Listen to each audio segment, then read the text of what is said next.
ಕಾಂಗ್ರೆಸ್ನಿಂದ ಜಮೀರ್ ಜೆಡಿಎಸ್ಗೆ ಹೋಗ್ತಾರೆ ಅನ್ನುವಂತಹ ವಿಚಾರಕ್ಕೆ ಸಂಬಂಧಪಟ್ಟ ಹಾಗೆ ಇದೆಲ್ಲವೂ ಕೂಡ ಊಹಾಪೋಹ.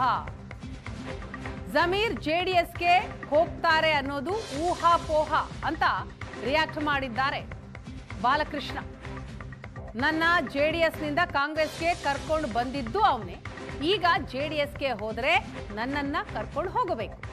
ಜಮೀರ್ ಒಬ್ಬನೇ ಜೆಡಿಎಸ್ಗೆ ಹೋಗೋದಕ್ಕಾಗತ್ತಾ? ಕಾಂಗ್ರೆಸ್ಗೆ ಬಂದವರೆಲ್ಲರೂ ಒಟ್ಟಿಗೆ ಕರ್ಕೊಂಡು ಹೋಗಬೇಕು. ಅಲ್ಲೇನಾದರೂ ನನ್ನನ್ನ ಉಪಮುಖ್ಯಮಂತ್ರಿ ಮಾಡ್ತಾರಾ? ಖಾಲಿ ಕೈನಲ್ಲಿ ಹೋಗೋದು ಬರೋದು ಏನ್ ಪ್ರಯೋಜನ ಅಂತ ಮಾಗಡಿ ಶಾಸಕ ಬಾಲಕೃಷ್ಣ ಅವರು ಹೇಳ್ತಾರೆ.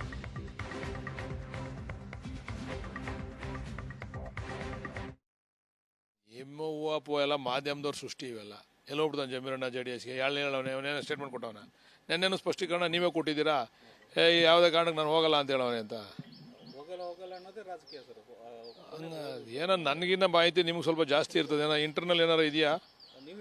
ನನಗೆ ನಾವು ಆಪ್ತರಿದ್ದೀವಿ, ನಮಗೇನೋ ಹೇಳಿಲ್ಲ ಅವನು ಹೋಗ್ತೀನಿ ಅಂತ. ಈಗ ನಮ್ಮನ್ನ ಕಾಂಗ್ರೆಸ್ಗೆ ಕರ್ಕೊಂಬಂದವನು ಅವನೇನೆ. ನಾವು ದಳದಲ್ಲಿದ್ದಾಗ ಬೇಡ ಬಾ ನಾವು ಕಾಂಗ್ರೆಸ್ಗೆ ಹೋಗೋಣ, ಇಲ್ಲಿ ಯಾಕೋ ಸರಿ ಇಲ್ಲ ಅಂತ ಕರ್ಕೊಂಬಂದವನು ಅವನೇನೆ. ಈಗ ವಾಪಸ್ ಹೋಗ್ಬೇಕಾದ್ರೆ ನಮ್ಮನ್ನು ಕರ್ಕೊಂಡು ಹೋಗ್ಬೇಕು. ಅವನು ಸುಮ್ಮನೆ ಒಬ್ಬನೇ ಹೋಗ್ಬಿಡ್ತಾನ. ಕರ್ಕೊಂಡು ಹೋಗ್ಬೇಕು, ಅವ್ನು ಜವಾಬ್ದಾರಿ ಅಲ್ವಾ. ಕರ್ಕೊಂಬಂದಿರೋನು ಅವನು.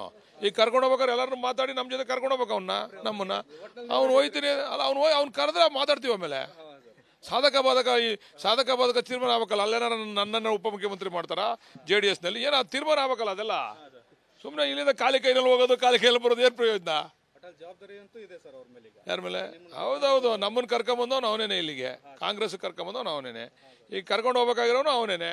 ನಮ್ಮ ಹತ್ರ ಚರ್ಚೆ ಮಾಡ್ಬೇಕಾಗಿರೋನು ಅವನೇನೆ.